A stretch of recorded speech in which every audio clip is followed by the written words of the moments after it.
आज संडे है ना। तुलसी एक ऐसा पौधा जिसे हमारे देश में न सिर्फ पूजा जाता है बल्कि एक औषधि के रूप में भी तुलसी का हर घर में महत्वपूर्ण स्थान है।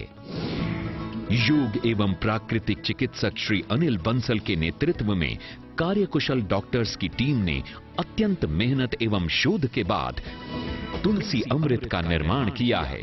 तुलसी अमृत की 2 बूंदों को पानी, चाय, शहद या दही आदि में मिलाकर लेना है।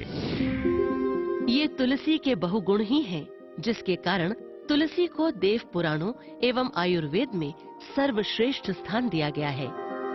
तुलसी भगवान श्री कृष्ण की भी प्रिय रही है।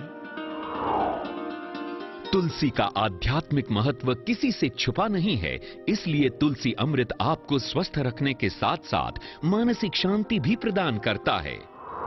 आपस में मियाँ बीबी में जो झगड़े हो जाते हैं तो तुलसामृत के सेवन करने से, क्योंकि विद्युत किरणें उससे तेज उत्पन्न हो जाती है, तो घर से नेगेटिविटी दूर हो जाती है। जो मियाँ बीबी का जो आपस में झगड़े होते हैं, झगड़े कम होने लग जाते हैं। ये तुलसामृत के लाभ देखे गए हैं। तुलसी अमृत न सिर्फ भयानक नशों से मुक्ति दिला सकता है बल्कि व्यक्ति के शरीर में फिर से पहले जैसी ही स्फूर्ति भी लौटा लाता है। यही नहीं, तुलसी अमृत पेट के सभी प्रकार के रोगों में अत्यंत प्रभावशाली है। जी हां, करता सबका हित तुलसी अमृत। तुलसी अमृत जीएमपी आईएसओ द्वारा प्रमाणित भी है, यानी तुलसी अमृत गुणकारी होने के साथ साथ बेहतर गुणवत्ता की भी गारंटी देता है। यदि आप भी तुलसी अमृत के गुणकारी लाभ प्राप्त करना चाहते हैं तो स्क्रीन पर आ रहे इन नंबर्स पर अभी कॉल कीजिए। सर्विस टैक्स नहीं भरते हैं? मुझे पता नहीं आपको पता है कि नहीं पता, लेकिन सर्विस टैक्स नहीं देना जुर्म है। भारी पेनल्टी लग सकती है और जेल भी हो सकती है। अब सर्विस टैक्स डिपार्टमेंट ये कह रहा है कि आपने टैक्स नहीं भरा है तो आप ले लो laddoo. Service tax VCS actually laddoo है। नहीं भरा तो आप भर सकते हैं बिना पेनल्टी, बिना इंटरेस्ट और इंस्टॉलमेंट में भी। आप बता दिए, बाद में मत कहना पता नहीं था। मिल रहा है, खा लीजिए, बाद में पता नहीं रहे ना रहे लड्डू। VCES सर्विस टैक्स भरिए, नई शुरुआत करिए। सगों से भी सगा है तू, अपना परिवार है। जिस गली में मुड़ जाऊं बस तेरा ही दीदार है। जिंदगी का हीरो है वो तुझ पे जो सवार है। वन टच पावर स्टार्ट, शानदार माइलेज वाला APDV इंजन जो दुनिया की नंबर 1 बाइक चुने, यही कहे सगों से भी सगा है। हीरो स्प्लेंडर, लगे ऐसा फैमिली जैसा।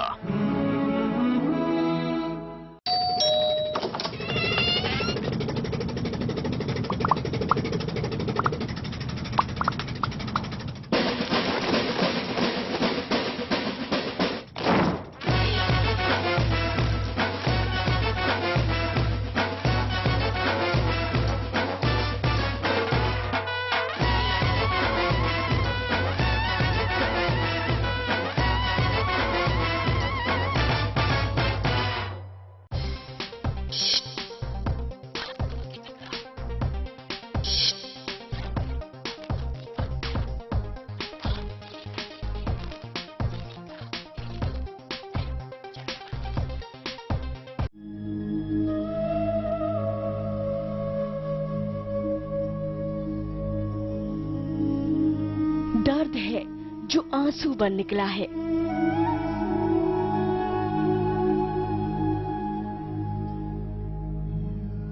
शब्द शायद कम पड़ जाएं इसे बयां करने को। मुजफ्फरनगर दंगे के दर्द का हर एक सच आएगा सामने। रात 9:30 बजे सिर्फ चैनल 1 न्यूज पर।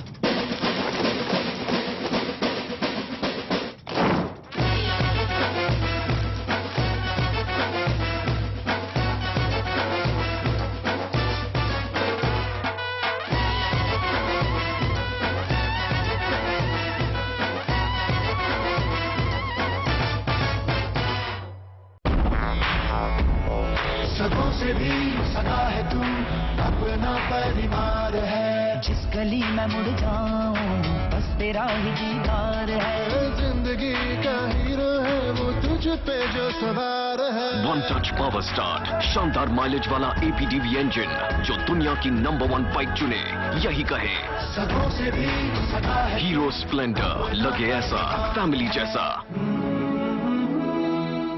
ऐसा घर आपने नहीं देखा होगा। संभाल के पोछा मारा है अभी। आइए। ओ भाई साहब ये देखिए हॉल, ये देखिए चिल्ड्रंस रूम, देखिए कितना बड़ा है। आपके बच्चे खेलते खेलते थक जाएंगे। हो गया, मजे ले लिए। आइए। और यह है बेडरूम, इसकी खिड़की से तारे दिखते हैं। तारे। आपको क्या लगा प्रॉपर्टी डीलर हूँ? हाँ, अरे आपको अपना घर दिखा रहा था। Pearls infrastructure. हम जानते हैं कि घर अरमान, उम्मीदों और सपनों का बना होता है, तभी तो हम घर बनाते हैं, जिंदगियां बनाते हैं। अक्षय बाथरूम कब धोगे? आज संडे है ना। At the stroke of the midnight hour, when the world sleeps, India will awake to life and freedom. सच्चाई से सरोकार रखते हैं हम।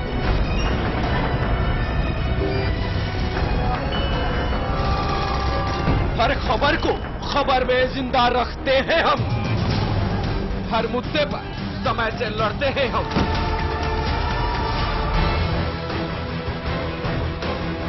देश की खबर का सच है हम, क्योंकि हम हैं चैनल नंबर 1। खबर की आपाधापी में कोई खबर न जाए छूट। हम उठाते हैं खबरों और मुद्दों पर पड़ी धूल, क्योंकि हम बनाते हैं खबरों के अंदर की खबर। समस्या का अभी हमें 7 महीने हो गए हैं, अभी तक क्यों नहीं निदान हो रहा है? हम लोग इंसान हैं कि जानवर हैं? इसीलिए हर खबर पर चैनल 1 रखता है अपनी पैनी नजर।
नमस्कार, आप देख रहे हैं प्राइमेट, आपके साथ मैं हूं सिद्धार्थ। दिल्ली के विज्ञान भवन में राष्ट्रीय एकता परिषद की बैठक का आयोजन हुआ और इस बैठक में कई तरह की बातें भी हुई। देश में बढ़ती सांप्रदायिक हिंसा कैसे निपटाई जाए, दिल्ली में आयोजित राष्ट्रीय एकता परिषद की बैठक का यह खास मुद्दा था। लेकिन प्रधानमंत्री मनमोहन सिंह का मुजफ्फरनगर हिंसा को लेकर बीजेपी पर निशाना साधना और बैठक से बीजेपी शासित राज्यों के मुख्यमंत्रियों का नाराज रहना सवाल खड़े करता है। और सवाल यह है कि आखिर क्या राष्ट्रीय एकता परिषद की बैठक अब राजनीति का अखाड़ा बन चुकी है?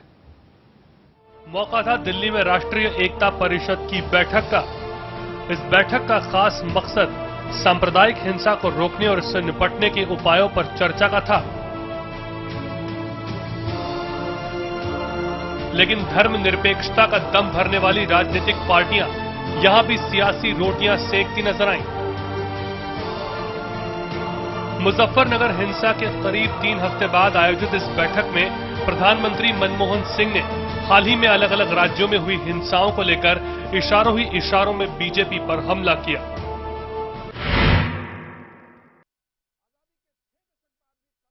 सोशल मीडिया के जरिए नौजवानों को नई जानकारी मिलती है और उन्हें नई सोच का पता चलता है। इसका इस्तेमाल समाज में आपसी रवादारी और भाईचारा बढ़ाने के लिए किया जा सकता है। सोशल मीडिया अपनी राय और नजरिया आज़ादी से जाहिर करने का जो मौका देता है उसे कायम रखने की जरूरत है, लेकिन साथ साथ हमारे लिए ये भी जरूरी है कि हम शरारती और समस्या पैदा करने वाले लोगों को सोशल मीडिया का दुरुपयोग न करने दें। पीएम मनमोहन सिंह इतने पर ही नहीं रुके।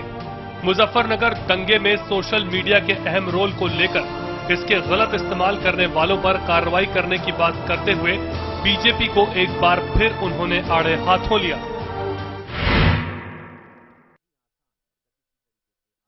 दंगा करने और भड़काने वालों के खिलाफ कार्रवाई करने में सरकार की पूरी ताकत का इस्तेमाल होना चाहिए, चाहे वो कितनी भी शक्तिशाली हो या किसी भी राजनीतिक दल से संबंध रखते हो। सरकार की कार्रवाई कानून के मुताबिक होती नजर आनी चाहिए।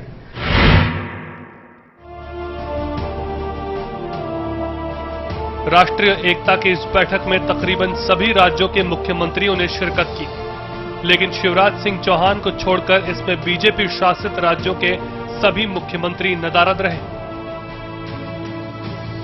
वहीं बैठक में गुजरात के मुख्यमंत्री नरेंद्र मोदी को नहीं फटके, लेकिन उनके धुर विरोधी बिहार के मुख्यमंत्री नीतीश कुमार यहां जरूर पहुंचे। विपक्ष की नेता सुषमा स्वराज के साथ बैठक में हिस्सा लेने पहुंचे लालकृष्ण आडवाणी और नीतीश कुमार की मुलाकात भी गौर करने वाली रही। दोनों ने एक दूसरे का बड़े ही गर्मजोशी से स्वागत किया। राष्ट्रीय एकता की बैठक में दोस्ती के इस नजारे को देखकर हर कोई हैरान था।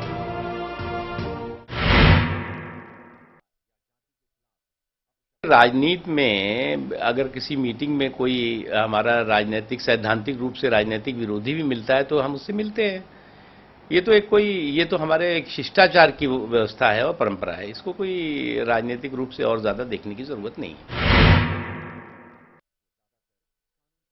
सबसे बड़ी बात यह है कि हम अपने बुजुर्गों का, पार्टी कोई हो सकता है, विचार कुछ और हो सकता है, मतभेद हो सकता है, मनभेद हो सकता है, लेकिन दिलभेद नहीं हो सकते इस देश में।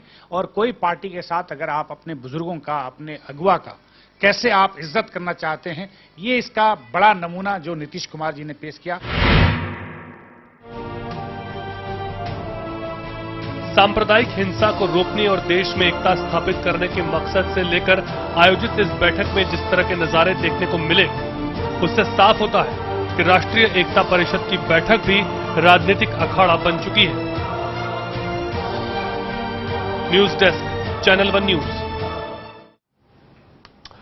चर्चा की हम शुरुआत करते हैं। तमाम मेहमान हमारे साथ जुड़ चुके हैं। हमारे साथ शक्ति सिंह साहब, आप वरिष्ठ पत्रकार हैं, साथ ही फजल इमाम मलिक जी हमारे साथ हैं, अंजू शर्मा जी हमारे साथ हैं, आप सामाजिक कार्यकर्ता हैं, और सत्या बहन जी कांग्रेस से हमारे साथ हैं। इसके अलावा सतपाल मलिक जी भारतीय जनता पार्टी के नेता, वो भी हमारे साथ जुड़े हुए हैं। तो तमाम तरह की आज बातें हुई इसको लेकर के, पर मलिक साहब सबसे बड़ी चीज आपको क्या लगता है, क्या निचोड़ निकाला जाए आखिर इस बैठक का, क्योंकि ये बैठक राजनीतिक ज्यादा लगी। सतपाल मलिक साहब। सही है, आप बिल्कुल सही कह रहे हैं। प्रधानमंत्री और अखिलेश जी दोनों ने राजनीति करने के अलावा कुछ नहीं किया। प्रधानमंत्री जी को हिदायत और सलाह अखिलेश जी को देनी चाहिए थी। उन्होंने जो मूल कारण है जिससे समस्या पैदा हुई है उस तरफ कोई इशारा नहीं किया। जिस वो क्लिप का जिक्र कर रहे हैं, मैंने वो देखी नहीं है, लेकिन उस क्लिप को आए 10 दिन हो गए थे, तब तक एक पत्थर कहीं फेंका नहीं गया था, उसका कोई असर नहीं था। ये सारी समस्या तब हुई जब प्रशासन ने एक तरफा कार्रवाई की और जब पंचायत से लौटते हुए लोगों पे एक नियोजित हमले हुए जिसमें बड़ी संख्या में लोग मारे गए, हताहत हुए, ट्रैक्टर जले, तब हिंसा हुई। बाकी और कोई चीज हिंसा के लिए जिम्मेवार नहीं है। सिर्फ इनका एटीट्यूड जो अभी भी है, अभी भी जो उत्तर प्रदेश का शासन प्रशासन है वो एक तरफा कार्रवाई कर रहा है। मुजफ्फरनगर के गांव से नौजवान भागे हुए हैं, कुछ की नामजदगी कर रखी है, कुछ को अज्ञात दिखा के दौड़ा रखा है, और अब मैंने सुना है कि जो खाप के बड़े नेता हैं, बुजुर्ग नेता हैं 80-80 साल के, उनकी गिरफ्तारी का प्रयास हो रहा है। ये बिल्कुल एक तरह से आग में घी डालने का काम करेगा। ये बिल्कुल कोई कोशिश नहीं हुई आज की बैठक में कि वहां की समस्या को समझा जाए और उसका हल तलाशा जाए। फजल जी, मैं यहाँ पे आपको लाना चाहूंगा, कितना इत्तेफाक आप इस बात से रखते हैं? क्या आखिर इसका निचोड़ हम निकाले इस बैठक? नहीं, इस बैठक से परे चूंकि सतपाल मलिक साहब ने जो बातें कही वो उनको नई जानकारी मैं दे दूं कि आज करावल गांव में हिंदू और मुसलमानों के लोग मिले और रामलीला के आयोजन की तैयारी में जुटे हुए हैं। और ये एक बड़ी चीज है, जब आप सद्भावना की बात करते हैं, एक तरफ सियासत यहाँ हो रही थी, सियासी नौटंकी चल रही थी विज्ञान भवन में, जहाँ भारतीय जनता पार्टी हो या कांग्रेस हो या दूसरे दल हो, तमाम अपने अपने एजेंडे पर अपने अपने कॉन्स्टिट्यूएंसी को एड्रेस कर रहे थे। लेकिन उसी करावल गांव में रामलीला की तैयारी हो रही थी, जहां हिंदुओं के एक समूह मुसलमानों के समूह से जाके मिलता है और दोनों मिलके कहते हैं कि हम रामलीला की तैयारी करें। सतपाल मलिक साहब, कभी इस पर भी बात किया कीजिए कि ये जो है ना, आप राजनीति हर चीज में जो डाल देते हैं। और आपने जैसे कहा कि मुख्यमंत्री को ये निर्देश देना चाहिए था, कभी वाजपेयी जी ने भी आपके मुख्यमंत्री को दिया था, राजधर्म का संदेश दिया था, राजधर्म निभाने की बात कही थी, आपके एक मुख्यमंत्री ने भी निभाई थी। तो आज प्रधानमंत्री अगर किसी मुख्यमंत्री को कुछ कहता है तो वो उस बात पर अमल करे, ये कोई जरूरी नहीं है। चलिए, छोटा सा ब्रेक यहाँ पर हमें लेना पड़ेगा। ब्रेक के बाद जब हम लौटेंगे तो इस चर्चा को हम आगे बढ़ाएंगे। छोटा सा ब्रेक, जल्द लौटते हैं।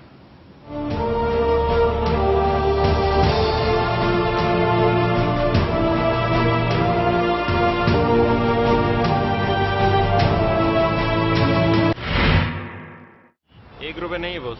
₹1 नहीं है मतलब? अरे मतलब छुट्टा नहीं है। नहीं है तो आप लेके आओ, जाओ। छोड़ ना, ₹1 में क्या कर लेगा तू? पिगी बैंक में डालूंगा। तुझे क्या प्रॉब्लम है? मेरे को मेरा ₹1 चाहिए। अच्छा 1 मिनट, करीना पसंद है बॉस। क्या? ये देखो। क्या है ये? वीडियो है ₹1 में। देखो देखो, पूरा देखो। देखो वीडियोस ₹1 में। 52010 पे कॉल करो, क्लिक करो, चूज करो, एंजॉय करो। ₹1 में फुल मस्ती। ऐसा घर आपने नहीं देखा होगा। संभाल के, पोछा मारा अभी। आइए। वो भाई साहब ये देखिए हॉल, ये देखिए चिल्ड्रंस रूम, देखिए कितना बड़ा है। आपके बच्चे खेलते खेलते थक जाएंगे। हो गया, मजे ले लिए। आइए। और ये है बेडरूम, इसकी खिड़की से तारे दिखते हैं, तारे। आपको क्या लगा प्रॉपर्टी डीलर हुआ? अरे आपको अपना घर दिखा रहा था। Pearls infrastructure. हम जानते हैं कि घर अरमान, उम्मीदों और सपनों का बना होता है, तभी तो हम घर बनाते हैं, जिंदगियां बनाते हैं। अक्षय, बाथरूम कब धोगे? आज संडे है ना। सबों से भी सगा है तू, अपना परिवार है। जिस गली में मुड़ जाऊं बस तेरा ही दीदार है। जिंदगी का हीरो है वो तुझ पे जो सवार है। वन टच पावर स्टार्ट, शानदार माइलेज वाला APDV इंजन, जो दुनिया की नंबर 1 बाइक चुने, यही कहे। सबों से भी सगा है। हीरो स्प्लेंडर, लगे ऐसा फैमिली जैसा।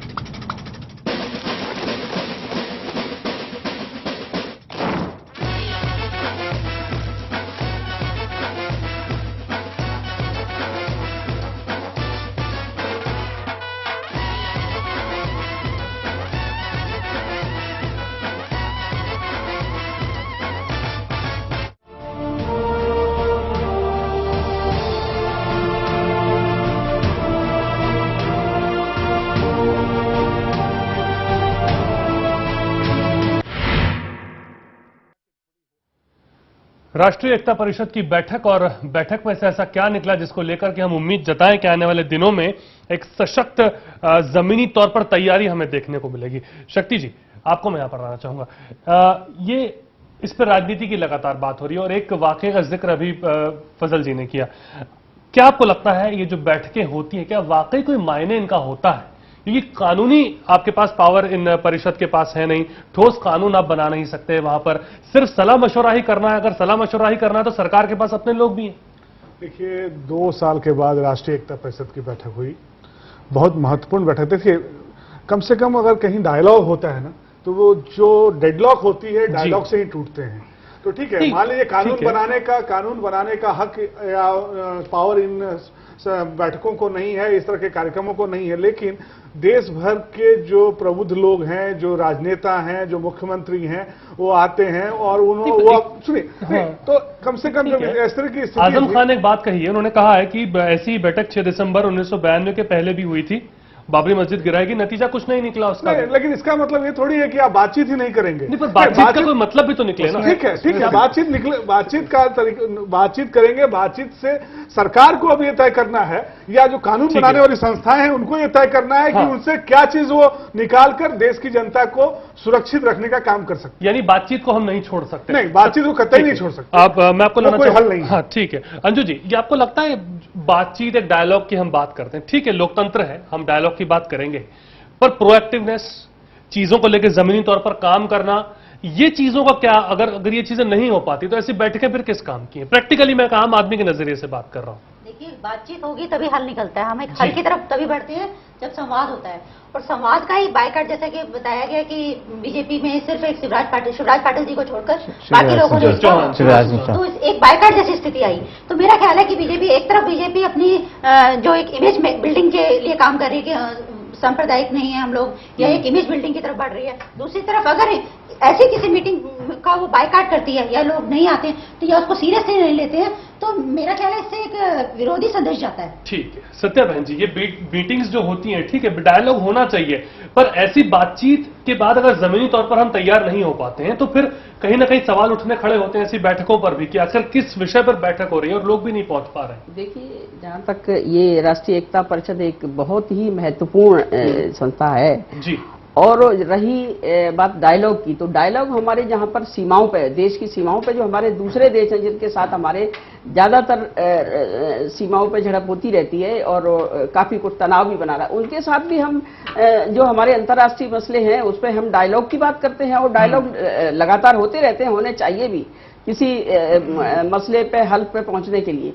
लेकिन यहाँ तो बड़े अफसोस की बात है, अफसोस के साथ कहना पड़ता है कि ये राष्ट्रीय एकता परिषद की बैठक में भारतीय जनता पार्टी के मुख्यमंत्रियों का न आना बहुत ही शर्म की बात है। दूसरी बात, मैं साफ तौर से ये कहना चाहती हूँ कि राष्ट्रीय एकता परिषद की बैठक में इनका न आना किसी प्लानिंग के तहत ये हो सकता है, क्योंकि ये बात सही है कि 2006 में जब बाबरी मस्जिद को ढाया था तो उससे पहले कल्याण सिंह थे, आपको याद होगा मुख्यमंत्री यहाँ पर, तो वो राष्ट्रीय एकता परिषद की बैठक में उन्होंने वायदा किया था, उन्होंने सुप्रीम कोर्ट में एफिडेविट दिया था और राष्ट्रीय एकता परिषद में देश के सामने कहा था, देश के लिए बोला था कि भाई हम किसी कोई नुकसान नहीं होने देंगे, पूरी तरह से सांप्रदायिक सद्भाव बनाए रखेंगे। तो और जबकि उनका ही हाथ था पूरा, उन्होंने बाबरी मस्जिद ढाने में पूरी तरह से साथ दिया, कॉन्स्पिरेसी की। तो मैं समझती हूँ कि इनकी नीयत ठीक नहीं है, और जहां तक मर्यादा का सवाल है, ये सत्ता के इतने भूखे हैं, सत्ता का सुख पाने के लिए इतने भूखे हैं कि इनको अपने राष्ट्रीय जो इतने कर्तव्य हैं या मर्यादाएं हैं उनको भी भूल ले। ठीक है, आपने राष्ट्रीय कर्तव्यों की बात की, पर जरा एक बात बताइए कि सांप्रदायिक हिंसा के नाम पर मनमोहन सिंह कहते हैं कि इस पर हिंसा पर राजनीति नहीं होनी चाहिए, पर मैं फिर उसी सवाल पे आता हूं, अपनी ही पार्टी के लोगों पे आप कार्रवाई क्यों नहीं करते हैं? यही बात जो भड़काऊ भाषण सीडी की बात आ रही है, आपके भी 2 नेता उसमें शामिल है, आप बानगी रखिए ना, आप तो एक कदम आगे उठाइए, वो क्यों नहीं हो पा रहा कांग्रेस? देखिए, हमने साफ कहा है कि उत्तर प्रदेश सरकार के जो अभी सब कुछ समाजवादी पार्टी के साथ छोड़ देना भी कितना नहीं, छोड़ने की बात नहीं, मैं कहती हूँ एक सरकार की जो जिम्मेदारी होती है, योग्यता होती है उसको कंट्रोल करने की, देश में या स्टेट में किसी भी राज्य में अध्यक्ष जो होता है, उसका मुखिया होता है या मुख्यमंत्री होता है, उसकी एक जिम्मेदारी होती है कि उसके क्षेत्र में सांप्रदायिक सद्भाव बना रहे, और अगर इस तरह की कहीं विसंगतियां पैदा होती हैं और कोई दंगे मतभेद इस तरह से झगड़े होते हैं तो उसको कंट्रोल करने के लिए पूरा इनके पास अपना तंत्र तो है, सरकारी तंत्र है, अधिकारी है, लेकिन उनका इतना मनोबल टूटा हुआ है कि वो पूरी तरह से कंट्रोल करने में पार्टी विशेष की बात कर रहा हूं, नहीं, मैं सरकार की बात कर रही हूँ, विफल रही। शासन तो विफल रहा, ये दिख रहा है हमको, पर हम बात कर रहे हैं कि अपने अंदर काम क्यों नहीं रहा। मलिक सिद्धार्थ जी, हम लोग कई बार इस बात की चाहे सत्या बहन पिछली बार भी जीत, तो हम लोगों ने इसी सवाल को उठाया था कि कांग्रेस क्यों नहीं उन दो नेताओं को जिन्होंने भड़काऊ भाषण दिए उनको पार्टी से निलंबित करती है, पार्टी से निकालती है। जांच होनी चाहिए, जांच होगी, जांच होने के बाद अगर वो पाक साफ हो जाते तो पार्टी फिर उन्हें अपने ले। लेकिन आप एक नजीर तो कायम कीजिए, एक बड़ी लकीर तो कीजिए, ताकि दूसरे लोगों को आप जब कहते हैं कि वो सांप्रदायिक है, उसने भड़काऊ भाषण दिए, आपके नेता भी शामिल है, 2 लोग सईदुज्जमा और हरिन मलिक, इनके खिलाफ कार्रवाई नहीं हो रही। और फिर मैं सतपाल मलिक साहब की बात पर आऊंगा कि सतपाल मलिक साहब ने कहा कि राजनीति हो रही, उन्होंने राजनीतिक चश्मे से देखने की कोशिश की। लेकिन हैरत इस बात की है सिद्धार्थ कि देश के भावी प्रधानमंत्री के रूप में जो जिन्हें प्रोजेक्ट किया जा रहा है वो राष्ट्रीय एकता परिषद की बैठक से गैर हाजिर रहते हैं। वो एक क्यों ऐसा क्यों ये क्या लगता है? अब देखिए, ये चूंकि ये राजनीतिक एजेंडा है, वो अपनी कॉन्स्टिट्यूएंसी को एड्रेस करना चाहते हैं, फिर वही राजनीति सांप्रदायिकता मुजफ्फरनगर पर बोलने से बच रहे हैं, ये भी दिखता है आपको? अभी तक कोई खुल के बयान नहीं आ पाया है नरेंद्र मोदी की ओर से। हम जाहिर है कि वो अभी बहुत सारे मुद्दों से बचना चाह रहे हैं, क्योंकि उन्होंने पिछले 5-6 महीनों में देखी उन्होंने जिस तरह से एग्रेसिव भाषण दिए थे, खास के मुसलमानों को लेके, चाहे वो पिल्ले का मामला हो या फिर बुर्का का मामला हो, इन सब जी को जिस तरह से एग्रेसिव भाषण दिए थे, उससे कहीं लग रहा होगा उनको कि मामला कहीं गड़बड़ हो रहा है। और जब वो प्रोजेक्ट हो गए भावी प्रधानमंत्री के रूप में, तो वो इस एकता परिषद की बैठक से आप अगर बाइकआउट करते हैं तो ये उनकी पूरी जो डिग्निटी है, पूरा जो व्यक्तित्व है, उस पर भी सवाल खड़ा करता है, क्योंकि उन्हें भाजपा ने भावी प्रधानमंत्री के रूप में पेश किया। लोग उन्हें सुनना चाहेंगे कि सांप्रदायिक हिंसा और राष्ट्रीय एकता पर उनका नजरिया क्या है। उस पर अभी तक उन्होंने बहुत कुछ नहीं बोला। सतपाल जी, क्या स्थिति आ चुकी है कि बस सिर्फ अब वीडियो कॉन्फ्रेंसिंग के जरिए ही सब बात हो पाएगी? क्या आपको भी लगता है कि थोड़ा और ध्यान देना चाहिए भारतीय जनता पार्टी को भी इस चीज पर? ये जो आपकी बहस है, इसका कोई लेवल नहीं है। ये सत्या बहन जी ने कह दिया, इनकी पार्टी ने 2500 सिखों को मारा, आज तक इन्होंने कुछ किया है? दूसरे लोगों को उपदेश दे रहे हैं जी। और नरेंद्र मोदी का सवाल उठाने की यहाँ क्या जरूरत है? उन्होंने अपनी जगह आदमी को भेजा। उन दोनों हमारी पार्टी के नेता विरोधी दल वहां हैं, अडवाणी जी वहां हैं, आपको एक ही काम मिला हुआ है, नरेंद्र मोदी। दूसरे, इस तरह की जो बैठक है, और मैं बस ये आखिरी बार इसमें हिस्सेदारी कर रहा हूं, इस तरह की बैठक में सहमति तब सतपाल जी एक बात बताइए, और एक राय तब बनती है जब निष्पक्ष व्यवहार होता है। जब ना केंद्र का व्यवहार निष्पक्ष है, ना प्रदेश सरकार का व्यवहार निष्पक्ष है, आप कैसे सहमति कर लेंगे? सतपाल जी एक बात बताइए, क्या आपको लगता है कि कानूनी मान्यता मिलनी चाहिए ऐसी परिषदों को? क्योंकि कानूनी मान्यता भी नहीं होती है तो चीजें आगे नहीं बढ़ पाती। क्या बिना दांत का शेर है एकता परिषद? मैं इस सब में नहीं पढ़ता हूं। बातचीत का एक वो है फोरम, वो सार्थक होगा तब होगा जब आप ईमानदारी से बात करेंगे। आप ईमानदारी से बात ही नहीं करते हैं, आप तो अपना पक्ष रखते हैं, दूसरे को गलत साबित करते हैं, और आपका व्यवहार जो है उसमें कहीं निष्पक्षता नहीं है। प्रदेश सरकार आज भी उसी तरह से व्यवहार कर रही है जिसकी वजह से दंगे हुए थे। ये जो आप कह रहे हैं भड़काऊ भाषण, किसी भी पार्टी के नेता के भड़काऊ भाषण से कुछ नहीं हुआ। वहां जो हुआ वो जिन कारणों से हुआ, वो असली कारण है प्रशासन का एक पक्षीय होना, एक पक्ष के लोगों के हमला करने के बाद भी उनके ऊपर कार्रवाई न करना, और आज भी वही हो रहा है। तो वो है असली चीज। उस पे ना प्रधानमंत्री बोलते हैं, ना अखिलेश बोलते हैं, और आप सब सुपरफ्लुअस सवाल आप उठा रहे हैं जो असली जेनेसिस क्यों नहीं बोलते? आपको क्या लगता है, क्या कारण है? सिर्फ वोट बैंक पॉलिटिक्स देखते हैं? इसलिए नहीं बोलते कि इनको वोटों की जरूरत है, ये एक वर्ग की वोट समेटना चाहते हैं। वोट तो आप भी सतपाल मलिक जी वोट की ही राजनीति कर रहे हैं। आप भी वोट की राजनीति नहीं करते तो आप समाज सेवा से जुड़िए। आप ना, आप भी वोट की राजनीति करते हैं, आप भी हिंदुओं की बात करके वोट की राजनीति करते हैं। अगर वो मुसलमानों की राजनीति कर रहे हैं, अगर वो मुसलमानों के पक्ष में खड़े होते हैं या दूसरे लोग मुसलमानों को जैसा आप तुष्टीकरण की बात करते हैं, फिर आप सहमति की बात क्यों करते हैं? आप ये कहिए ये बैठक इसलिए है कि इस पे एक दूसरे के ऊपर इल्जाम लगाए जाएं। नहीं, ये तो कोई आप मतलब नहीं, राजनीतिक इस दलों बैठक को का तय इसको करनी करिए होगी। मत ये तो राजनीतिक दलों को नहीं, तय ये तो करना होगा बात सतपाल मलिक प्रधानमंत्री साहब कि हम इस देखिए पर वहां कैसे सबसे सहमति, महत्वपूर्ण चूंकि ये हिंदू मुसलमान का सवाल नहीं है, सिख ईसाई का सवाल नहीं है, ये पूरे देश का सवाल है। और अगर देश बचेगा तब पार्टियां बचेंगी। मेरा यहाँ पे एक बात कहना है, जब प्रधानमंत्री की सतपाल जी, मैं ये कहना चाहता हूँ कि संवेदना, मानवीय संवेदना क्या भारतीय जो राजनीतिक दल हैं और राजनेता हैं उनमें खत्म हो गई है? कि पहले आप मानवता कैसे की बात खत्म तो हो कर गई? लीजिए, हमने उसके बाद सारी जिंदगी हमने मानवीय संवेदनाओं की राजनीति की है, लेकिन आप जो समस्या है उसको जानना नहीं चाहते हैं। आप जाके तो देखिए, दिल्ली में बैठ के आप लोग कर रहे हैं ये सब बहस, और ये सारी बहस बेमतलब है। मैं इसमें हिस्सा लेने के पक्ष में ही नहीं हूं। नहीं, सतपाल जी, मैंने अभी एक बात कही कि वहां सतपाल जी उठ के जा रहे हैं आप?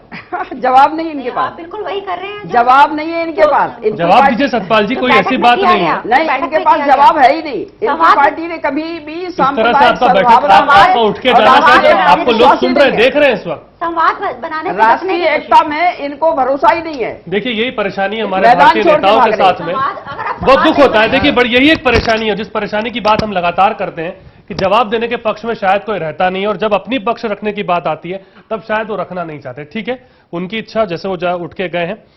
हम छोटा सा ब्रेक यहां पर अब लेंगे, जब लौटेंगे तो फिर चर्चा शुरू करेंगे।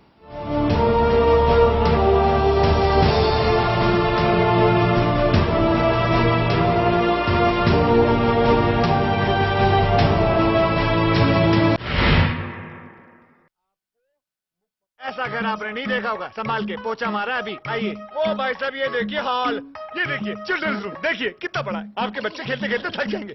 हो गया, मजे ले लिए। आइए। और यह है बेडरूम, इसकी खिड़की से तारे दिखते हैं, तारे। आपको क्या लगा प्रॉपर्टी डीलर हुआ?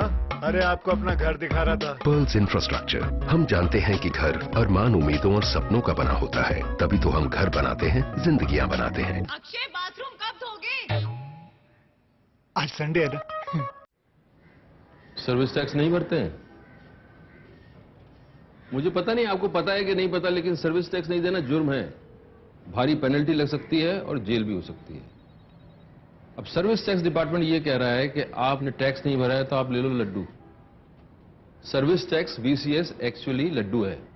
नहीं भरा तो आप भर सकते हैं बिना पेनल्टी, बिना इंटरेस्ट और इंस्टॉलमेंट में भी। आप बता दिए, बाद में मत कहना पता नहीं था। मिल रहा है, खा लीजिए, बाद में पता नहीं रहे ना रहे लड्डू। VCES सर्विस टैक्स भरिए, नई शुरुआत करिए।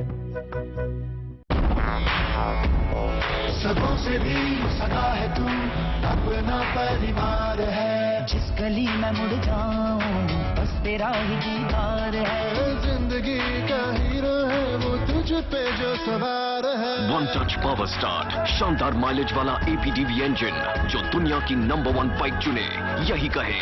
सगों से भी सगा है हीरो स्प्लेंडर, लगे ऐसा फैमिली जैसा।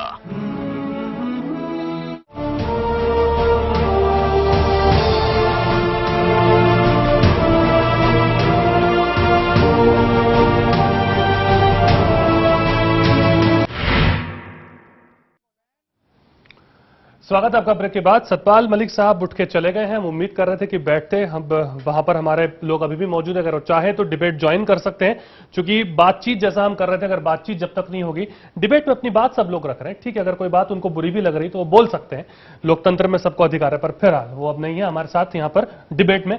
हम चर्चा यहां से शुरू करते हैं। सत्या बहन जी, ये वो उठ के चले गए, वो एक अलग मुद्दा है, पर सांप्रदायिक हिंसा बिल, इस पे भी बहुत देर तक चर्चा होनी थी। इस पे 2011 के अंदर ये लाया गया, इस पर भी कुछ खास नहीं हो पाया। आपको नहीं लगता कि और इन मुद्दों के ऊपर चर्चा की जानी चाहिए थी?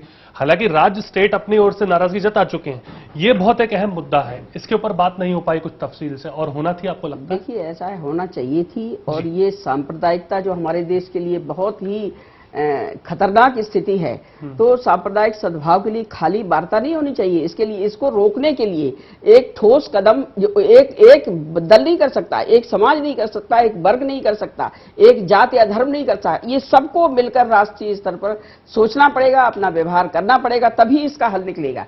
तो उसमें ये भाग रहे हैं। राष्ट्रीय एकता परिषद एक बहुत ही महत्वपूर्ण परिषद है। ठीक है, नहीं वो तो है, लेकिन आप जिस तरह से इसका आज भी जिस तरह से भाषण हुए वो एक लीक पे भाषण हुए। ठीक है कि संवाद होना चाहिए, लेकिन संवाद कोई सार्थक दिशा में बढ़ता हो इसलिए नहीं दिख रहा है कि सब अपनी अपनी कॉन्स्टिट्यूंसी को एड्रेस कर रहे हैं। मुझे सिर्फ दो लोगों के भाषण बहुत अच्छे हुए, जिसपे अगर गंभीरता से बात की जाए तो बहुत, एक तो वीरभद्र सिंह ने पुलिस पे बात की कि पुलिस को संवेदनशील बनाना होगा और पुलिस को थोड़ा, बिल्कुल इस पे बहुत अच्छी बात उन्होंने की कि पुलिस व्यवस्था जिसमें प्रशासन आता है, पुलिस को तटस्थ बनाना होगा। दरअसल दिक्कत ये हो जाती है कि पुलिस भी उसी सांप्रदायिक रंग में रंग जाती है, जिसकी वजह से बहुत सारी खामियां होती। चाहे हो सकता है कि उस पर सरकार का प्रेशर रहा, गुजरात में हम देख चुके हैं, उत्तर प्रदेश मुजफ्फरनगर में हम देख चुके हैं कि प्रशासन की ढिलाई की वजह से, जिसमें पुलिस और पूरा अमला था, उसकी वजह से दंगा फैला। दूसरी चीज जो चौहान साहब ने कही, सोशल मीडिया पे को प्रतिबंधित नहीं करने की, लेकिन उस पर एक निगाह रखने की, निगरानी रखने की, क्योंकि सोशल मीडिया कई चीजें ऐसी हैं कि इस तरह से प्रचारित करता है। कई बार फेसबुक पे तो दंगों के दौरान जिस तरह से हुआ उसको जाने दीजिए सिद्धार्थ, लेकिन कई बार ऐसी उल जलूर और आपत्तिजनक चीजें उस पर लाई जाती है, जिसमें कई बार बहुत खराब असर होता है पूरे। शक्ति जी, हाँ चल अपनी बात रखिए। मैं ये कहना चाह रहा था कि देखिए ये स्थिति आज क्यों है, क्योंकि जो हमारे शीर्ष के नेता हैं वो कहीं ना कहीं वो पूर्वाग्रह से ग्रसित हैं। और वो उनकी वो अपील भी नहीं है कि उनकी बात को देश के जो निचले स्तर का व्यक्ति है वो तक छू जाए। तो जो हमारे राजनेता हैं वो उनकी जो अपील, जो उनकी चमक कम हुई है, जिसका नतीजा ये हुआ है कि वो सिर्फ अपनी कंस्टिट्यूएंसी को, जो आप बात कह रहे हैं, वो सिर्फ अपनी चुनावी कंस्टिट्यूएंसी को वो एड्रेस कर रहे हैं। वो देश की जनता को एड्रेस नहीं कर रहे हैं, वो देश को एकजुट रखने की बात नहीं कर रहे हैं। वो ये सिर्फ चाहते हैं कि आने वाले आगामी 4-5 राज्यों के चुनाव में हमारा क्या रिजल्ट होगा, या इस लोकसभा चुनाव में हमारे इस बयान का या इस तरह के कार्यक्रमों का हम क्या लाभ उठा सकते हैं, सिर्फ यही तक सोच रहे हैं। और दूसरी बात सोशल मीडिया की, सोशल मीडिया के फायदे ज्यादा हैं, नुकसान कम है। आपको उनको थोड़ा नियंत्रित करना होगा, लेकिन अगर आप उनको प्रतिबंधित करेंगे मुझे तो समझ में नहीं आती है निगरानी। फजल, एक चीज मुझे समझ में नहीं आती है। ठीक है, अब आप लोग कह रहे हैं कि इसे अपलोड कर दिया गया, अब इसे अपलोड करने के बाद ये तर्क देना कि हिंसा बढ़ गई, तो ये कितना आपको पचता है? क्योंकि क्या हर इंसान बैठ के यूट्यूब पे उसको देख तो रहा है नहीं, मुजफ्फरनगर और गांव के अंदर। आपको क्या लगता है, क्या प्रैक्टिकली ये तर्क सही दिखता है आपको? नहीं, कुछ हद तक, मैं बहुत ये नहीं करूंगा, लेकिन कुछ हद तक, क्योंकि एक समाज जो है जिस तरह से आज बढ़ा है, क्योंकि फेसबुक या ट्विटर या जो यूट्यूब है, उस पर कई बार ऐसी चीजें हमारे पास फेक होता है तो नीचे लिख भी देते हैं लोग, फेक वीडियो ना लगा। हाँ, तो वहां उसका स्पष्टीकरण भी हो जाता है।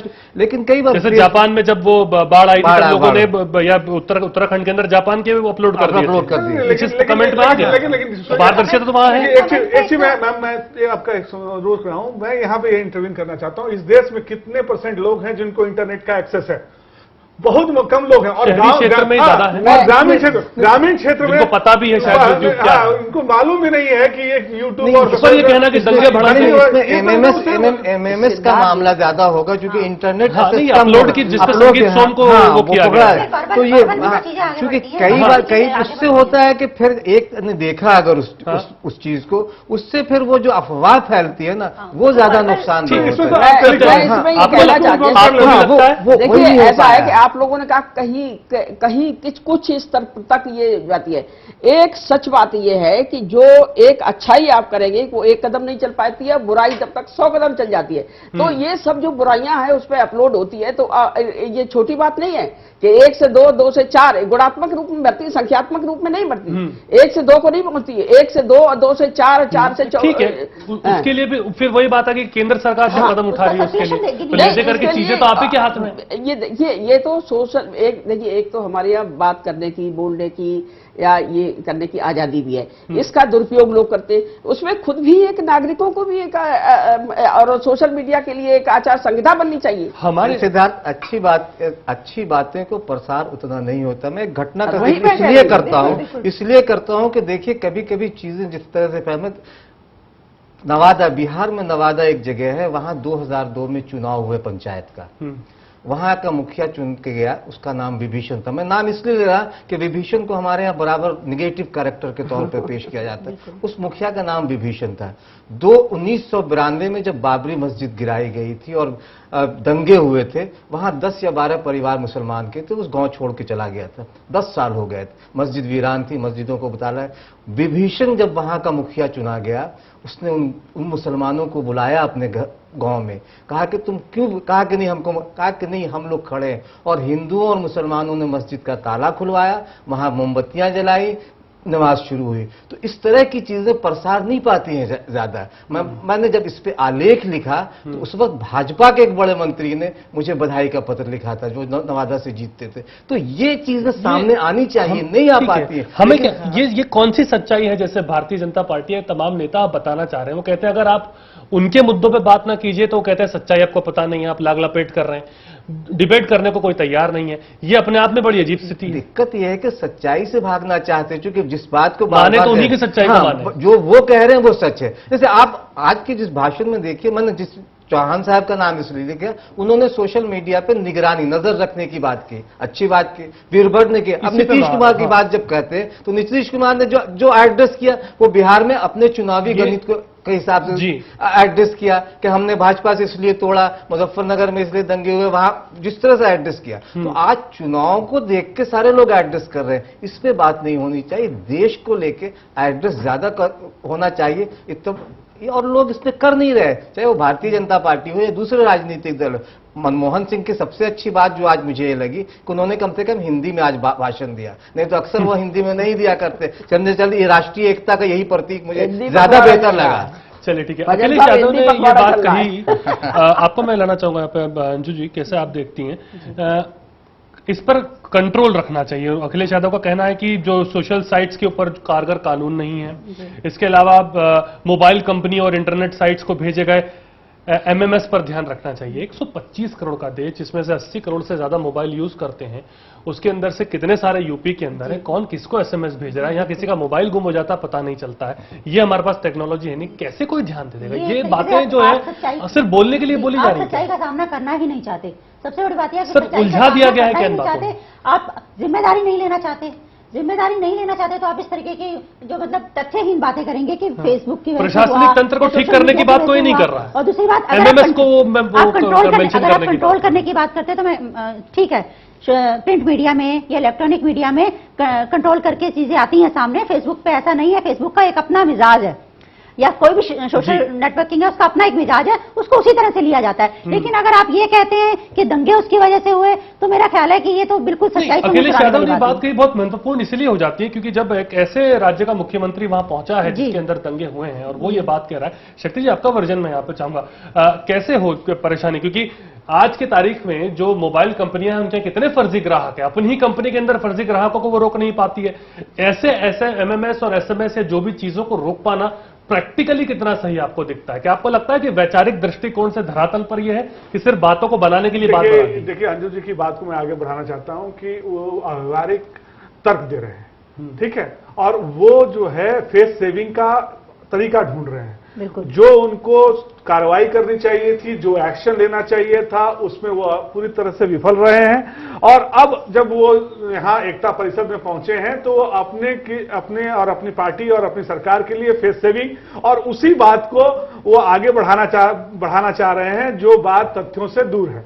जहां तक मान लीजिए आपने कहा कि भारतीय जनता पार्टी के लोग जो है पोलराइजेशन की राजनीति कर रहे हैं और वहां पे अलग एक ध्रुवीकरण करना चाहते हैं चुनाव के मद्देनजर, उनकी पार्टी भी वही करना चाहती है। इस बात को कोई नहीं कह रहा है, इस बात को कोई नहीं कह रहा है और ना ही इस बात को उनसे कोई पूछ रहा है कि आपके कद्दावर नेता है जो इसीलिए सर अभी इसीलिए मैं कह रहा हूँ कि मीटिंग्स का मतलब क्या है? मतलब मीटिंग अगर है किसी लेवल पे तो आप पार्टी से ऊपर उठिए, किसी लेवल पे तो आप मानवता की बात कीजिए, किसी लेवल पे आप धर्म से ऊपर उठिए। यहाँ पर आप देखिए, अभी मैं उनका इंटरव्यू देख रहा था अखिलेश जी का, जिसमें वो कहते हैं कि उस महापंचायत के मंच पे डीएम और दूसरे लोग इसलिए मौजूद थे कि उनका दरखास्त लिया जाए ताकि भीड़ जो है वहां नहीं आए। आप किस तरह के प्रशासन की बात कर रहे हैं भाई? आप और अगर भीड़ नहीं आए, आप मतलब इसका यह है कि आप प्रशासन प्रशासन एकदम निकम्मा है, प्रशासन के हाथ बंधे हुए थे। प्रशासन पर आपका ही वो नहीं है, ये बहुत अजब तरह का सबसे उन्होंने जवाब तो दिया। कुल मिला जुलाकर मेरा ये मानना है कि ये सिर्फ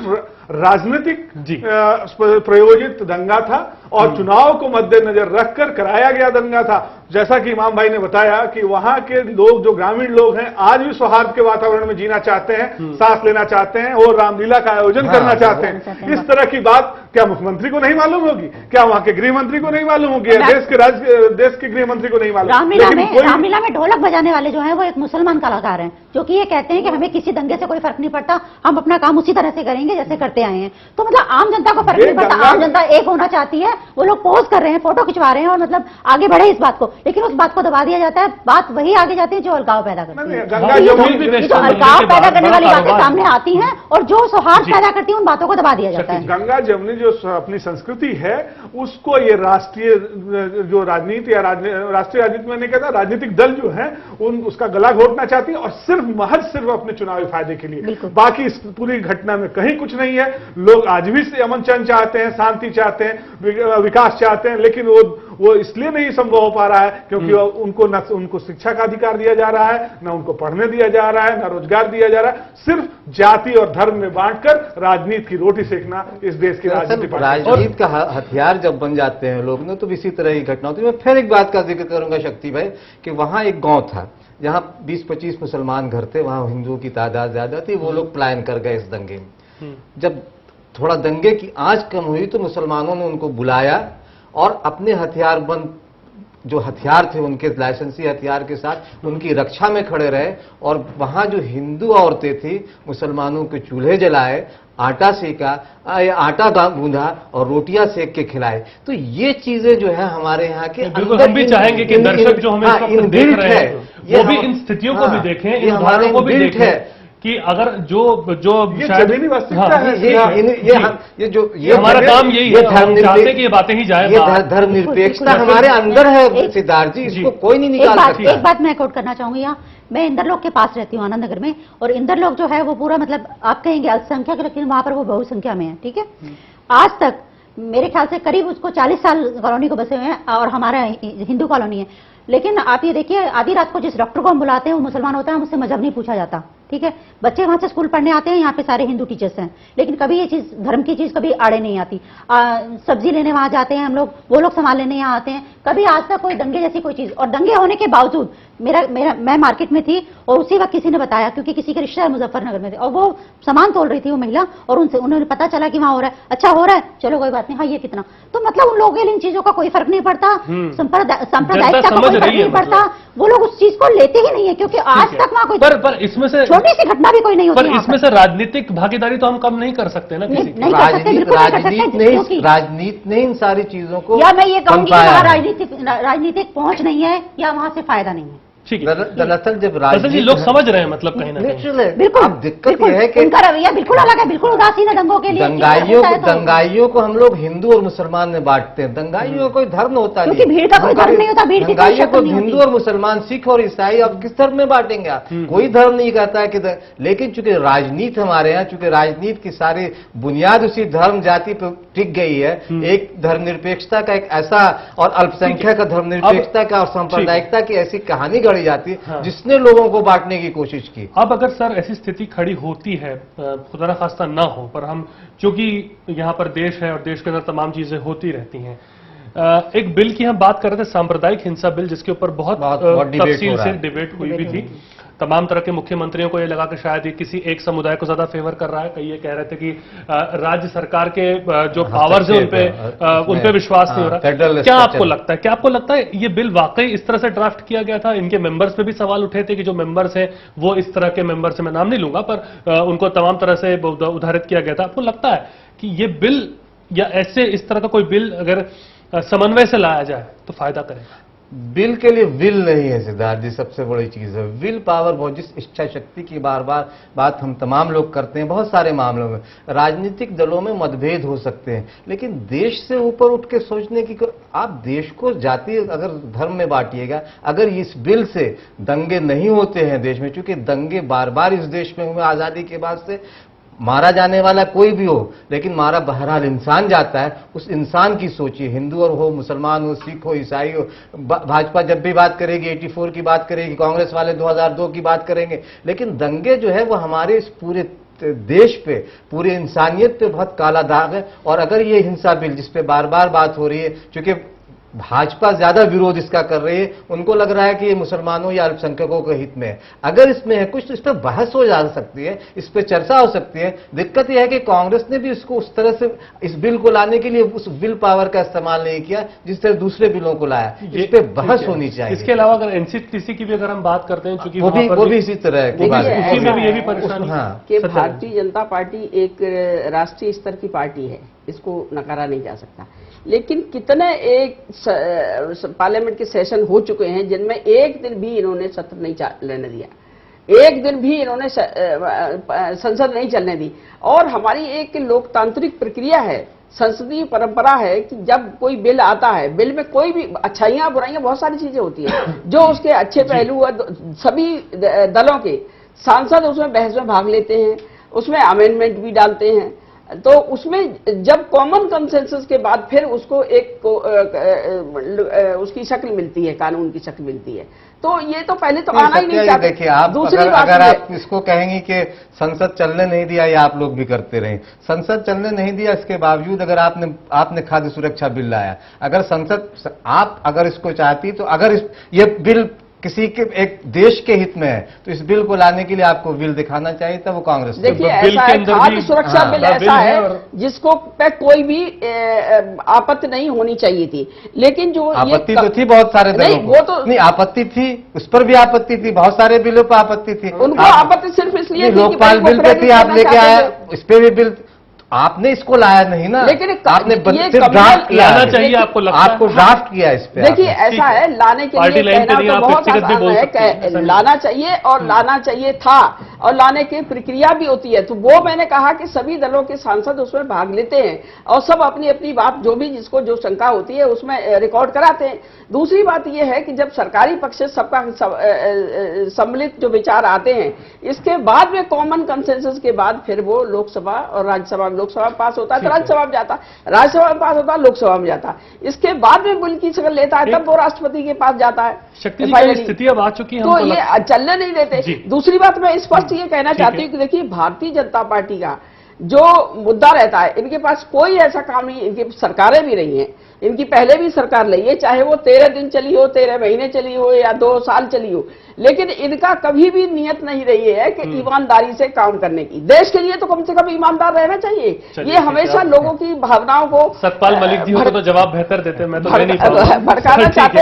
और एक मिनट में आपकी बात खत्म करना चाहती हूँ कि जिसके लिए इन्होंने प्रधानमंत्री का वो बड़ा भारी ग्लैमर तैयार किया, उनका एक भी कोई ऐसा काम नहीं है राष्ट्रीय स्तर का जब किया हो। केवल एक काम था जो 2002 के दंगे कराए थे, और दंगे का ही बात हम आप फिर लीजिएगा तो 1984 की बात आएगी। चलिए वो फिर कांग्रेस में शासनकाल में दंगों का बड़ा इतिहास रहा, इसलिए उसको मत आप। शक्ति जी, ये क्या प्लान्ड स्ट्रेटजी आपको दिखती है बीजेपी की कि मुजफ्फरनगर की बात हो तो नरेंद्र मोदी ने शायद ठान रखा है कि वो खुद आकर के प्रत्यक्ष रूप से खुद इस पे कुछ नहीं बोलेंगे, भले वो वीडियो कॉन्फ्रेंसिंग करके यूएसए के अंदर संबोधित कर देंगे और नैरोबी के अंदर जो घटना हुई उसकी निंदा करेंगे और चिट्ठी भी लिख देंगे उसके ऊपर से।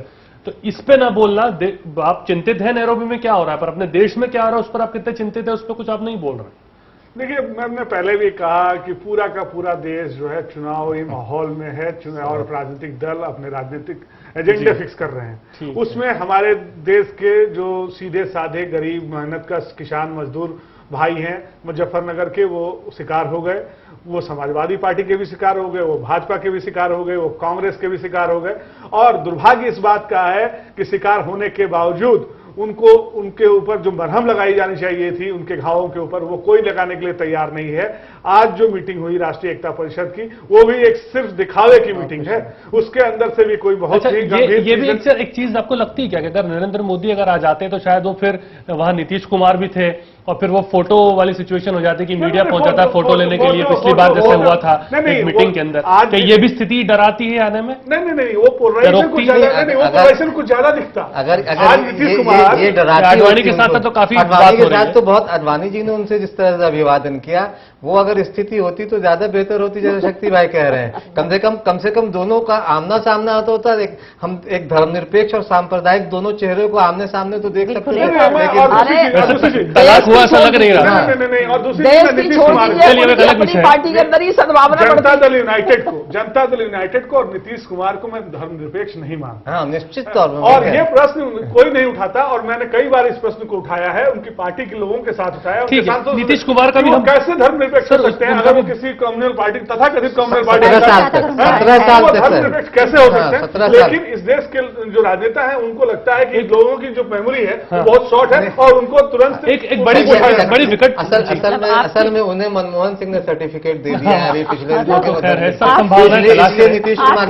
आपकी सांप्रदायिकता का जो चेहरा है वो अवसरवादी है। ठीक है, मतलब कांग्रेस जिसको सर्टिफिकेट दे दे कहीं ना कहीं अपने आप में हो जाता है। आज नेताओं के साथ ही है कि जो नेता कांग्रेस में आ जाता है भाजपा से, वो धर्मनिरपेक्ष हो जाता है, और जो कांग्रेस से चला के भाजपा में चला जाता है वो सांप्रदायिक हो जाता है। एक स्थिति आज नहीं, देखिए ऐसा है, ये कल्याण सिंह जी के ऊपर बाबरी मस्जिद ढाने का पूरी तरह से केस भी चल रहा है, चाहे इनके अन्य नेताओं के ऊपर भी केस है, लेकिन इनको जो सबसे ज्यादा अपने आप को जो अल्पसंख्यकों के मसीहा दिखाते हैं समाजवादी पार्टी, इन्होंने बड़े उससे उनको दे दिया। अलग बात है,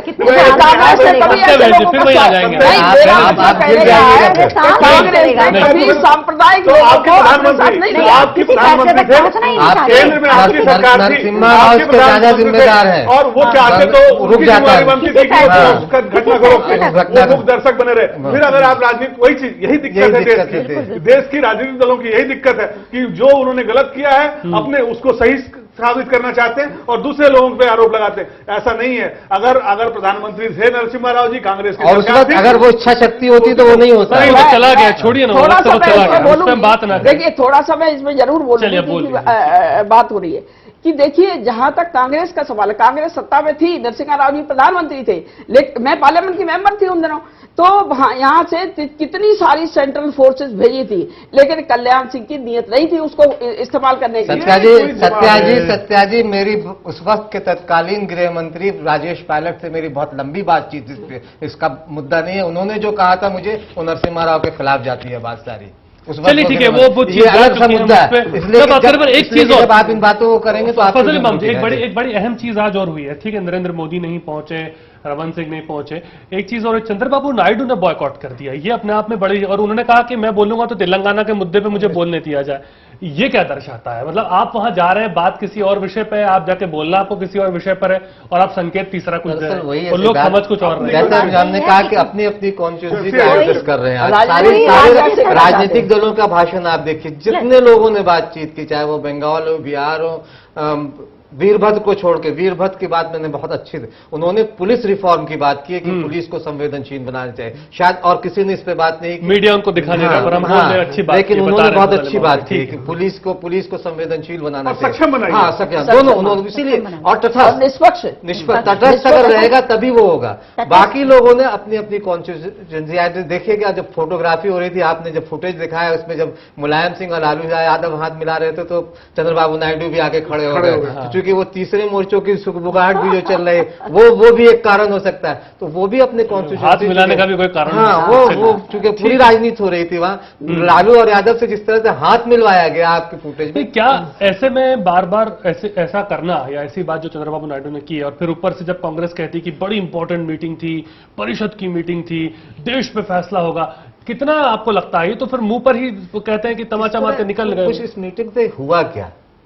कुछ भी बात नहीं आई है सामने। इतना ही वही सारे बैठते चंद्रबाबू नायडू, उनके लिए नहीं होगा। शक्ति भाई ने भी कहा कि संवाद होने चाहिए, संवाद हुआ, लेकिन अपनी अपनी कॉन्स्टिट्यूएंसी को एड्रेस किया उन्होंने। बहन जी अपनी अपनी बात करके वो चले गए। देखिए, ऐसा है, अपनी अपनी इंटेंशन जो थी वो ठीक नहीं थी। इंटेंशन अपनी जो थी राजनीतिक थी, देश के लिए कतई नहीं थी, राष्ट्रीय हित में होनी चाहिए, राष्ट्रीय परिप्रेक्ष्य में जो बात होनी चाहिए वो उन्होंने नहीं की, क्योंकि कहा आपने भी एड्रेस किया कांग्रेस पार्टी ने भी तो वही बात की। मनमोहन सिंह का कोई फायदा ना कोई भी प्रधानमंत्री कह ही देता, उठाते हैं फायदा, लेकिन मनमोहन सिंह का पूरा भाषण भाजपा के खिलाफ था। आपने बिल्कुल फाइनल कमेंट सब अपना दे दीजिए करके। सत्या बहन जी, आज ये बैठक हुई है, बैठक का निचोड़ तो हम तो कुछ नहीं निकाल पाए, पर आपको क्या लगता है?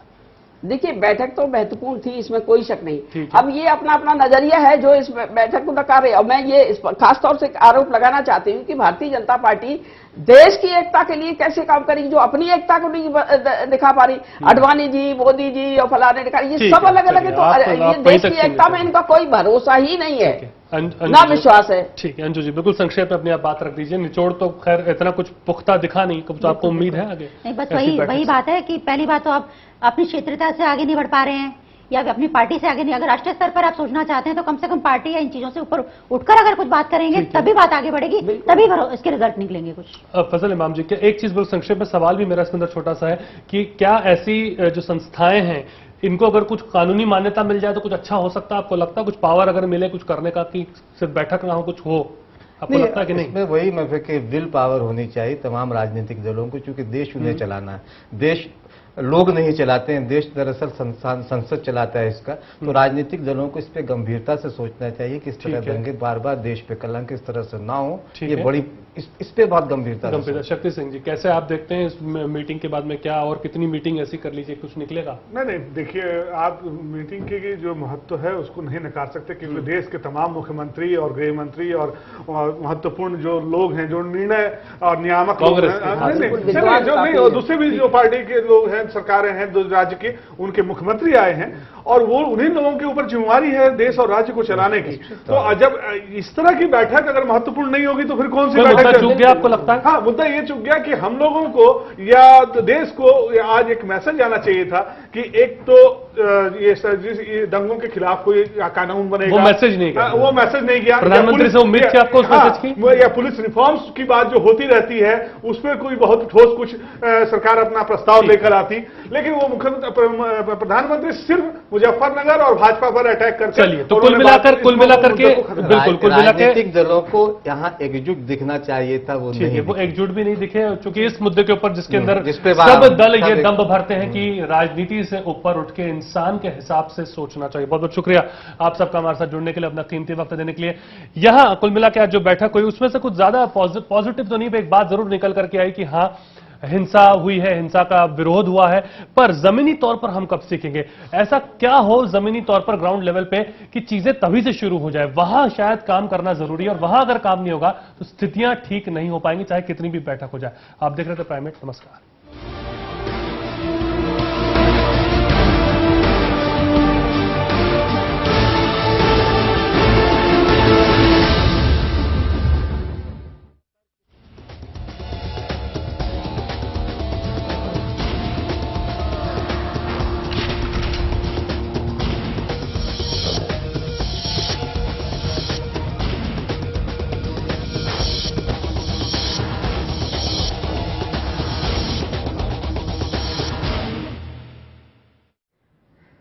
सर्विस टैक्स नहीं भरते हैं?